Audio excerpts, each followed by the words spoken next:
Christian living or buhay Kristiyano. That's our topic for tonight.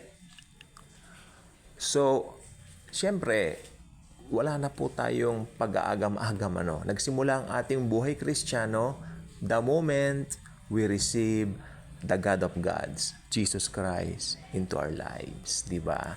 Talagang si Jesus na ang nagmamaneho ng buhay natin. Si Jesus na po yung piloto natin. Diba? Kasi masarap po talaga maging Kristiyano kung tutuusin. Pinaka-bottom line po, tignan natin ang cross. Di po ba? Huwag natin tignan yung mga buhay natin. Tignan natin ang cross. Perfect love.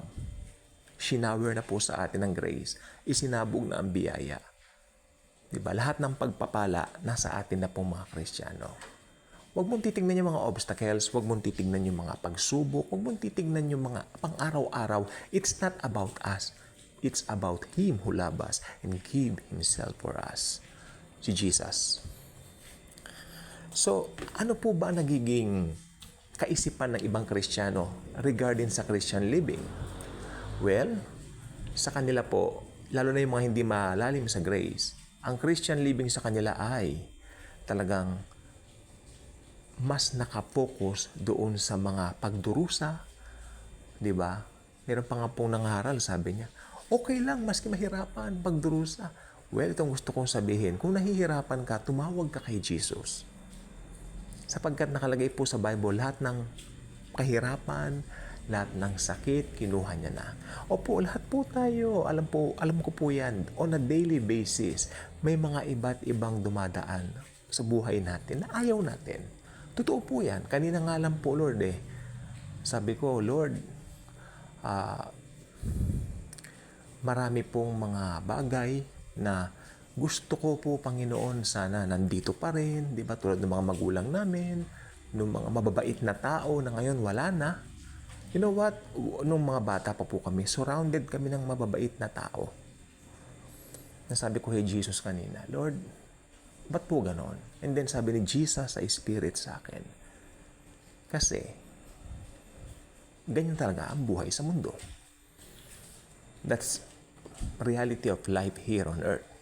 So, pero ang maganda po nito, kung Kristiyano po tayo, hindi po natin titignan yung life here on earth, titignan natin na nag-journey lang tayo dito. Hindi ito ang bahay natin. Hindi ito ang totoo nating tahanan.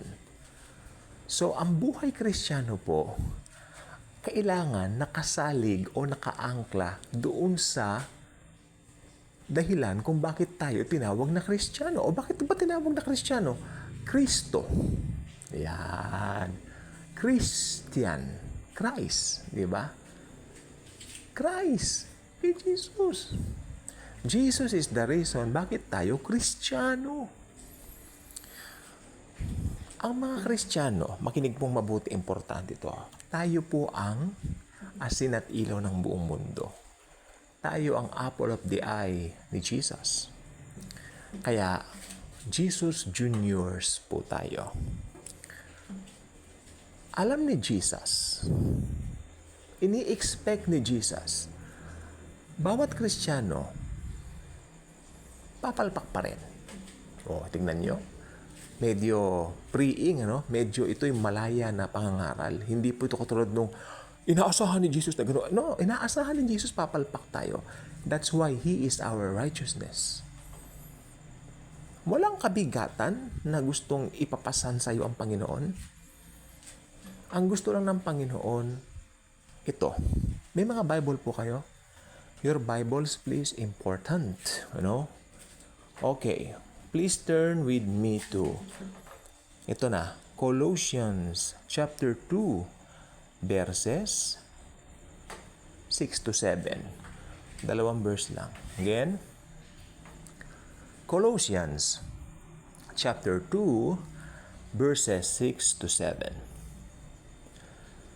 As you therefore have received Christ Jesus the Lord, so walk in Him. Ganda na po. So, walk in Him. Lalo na po ngayon itong panahon natin ngayon, last days, Ito pa. Rooted and built up in Him. Makinig po mabuti. Gusto ng Panginoong Hesukristo tayo ay nakaugat sa Kanya at nakatayo sa Kanya. Kasi nga, sabi dito sa English, rooted and built up in Him and established in the faith as you have been taught, abounding in it with thanksgiving. Nakakapagpasalamat pa ba tayo? I mean, yung bagong gising tayo, thank you, Jesus. Awa naman ng Panginoon. Ang bukang bibig ko pag oh Lord Jesus, thank you. Prayer na yun. Hindi ba alam prayer na yun? Kasi may kilala po akong mga Baptist. Aray ko, sinabi ko na po, opo, Baptist. I was taught by a Baptist. I was trained by a Baptist. Isa pong nag-aral sa Amerika na Baptist. Sosyal, di ba? So, meron po silang katuruan na ngayon nakalaya na ako doon. You know what? Sa kanila raw, pag umaga, kailangan daw, gigising kang maaga, tapos maghihilamos ka, kailangan harap ka sa Lord Jesus na maayos ka, presentable ka. You know what? Nung nakilala ko ang grace ni Lord, ito po ay napatunayan kong hindi na kailangan. Maski may tumulo kang laway, paggising mo, pasintabi sa kumakain. May mga ano ka pa sa mata, alam mo na kung ano nasa mata mo paggising mo. 'Di ba? Medyo amoy pawis ka, hindi maganda yung amoy mo. Basta sinabi mo, Jesus, Jesus, Jesus. That's it. That's a prayer. You are conscious that the God of gods, Jesus Christ, is with you. 'Di ba? Ganun lang po yun. Ganun naka-built up sa Lord. Hindi yung mga religious na kung anik-anik. Ano?